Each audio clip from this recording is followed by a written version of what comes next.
কাছে বের হয়ে যে এত বড় একটা সমস্যায় পড়বো তা কখনো ভাবিনি। চলুন আপনাদের সাথে এখন শেয়ার করি। কিছু কেনাকাটা করার আছে, তাই বাইরে যাব একটু ঠিক করেছি।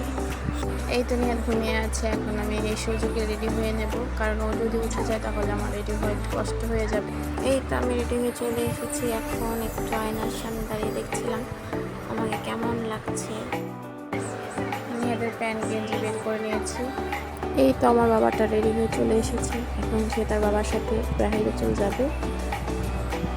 বাবা ছেলে আমাকে রেখে চলে গেছে, তো আমিও বের হয়ে নিলাম। এই তো দেখেন তারা আমাকে রেখে হাঁটা শুরু করেছে। আমরা এখন হাঁটছি আর দেখছি ভ্যান পাওয়া যায় কিনা। আমার ছেলেটা বাইরে বের হলেই খুব খুশি হয়, সে তার মনের আনন্দে খুশিতে বাবার সাথে হাঁটছে।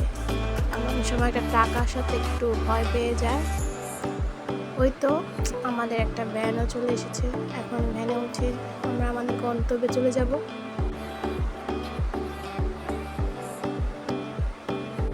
আজকের আবহাওয়াটা সুন্দর ছিল, কারণ একটু আগে বৃষ্টি হয়েছে, রোদ নেই, ভালোই লাগছে।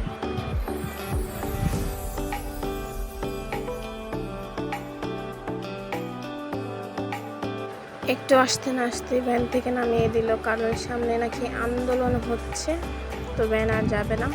দেখুন রাস্তায় কত মানুষ, আর মানুষের কি শখ আন্দোলন দেখার। বাচ্চা কোলে নিয়ে এসেও মানুষ আন্দোলন দেখছে।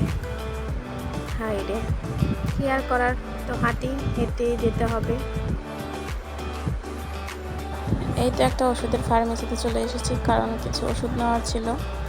এটা আমি আর আমার ছেলে বসে আছি, আর তার বাবা ওষুধ নিচ্ছে। ওষুধ নিয়ে যা যা বাকি ছিল কিনে নিলাম। এখন আবার বাসার উদ্দেশ্যে রওনা হয়েছি, কিন্তু দেখেন রাস্তার কি অবস্থা। রাস্তায় প্রচুর জ্যাম, যার কারণে গাড়ি যেখানে দেখে গেছিলাম সেখানেই আছে এখনো। তো আর কি, আমরা হেঁটেই দেখি যাই কতটুকু। অনেক হাঁটাহাঁটির পর একটা ভ্যান পেলাম, এখন বাসায় চলে যাব। তো এইখানেই ভিডিওটা শেষ করছি। পরিশেষে একটাই কথা, মানুষ মাত্রই ভুল হয়। আমার যদি কোনো ভুল ত্রুটি হয়ে থাকে তাহলে সবাই ক্ষমা করে দেবেন, আর ভিডিওর কমেন্ট বক্সে কমেন্ট করে জানাবেন আমার কোথায় কোথায় ভুল হয়েছে, যাতে পরবর্তী ঠিক করে নিতে পারি।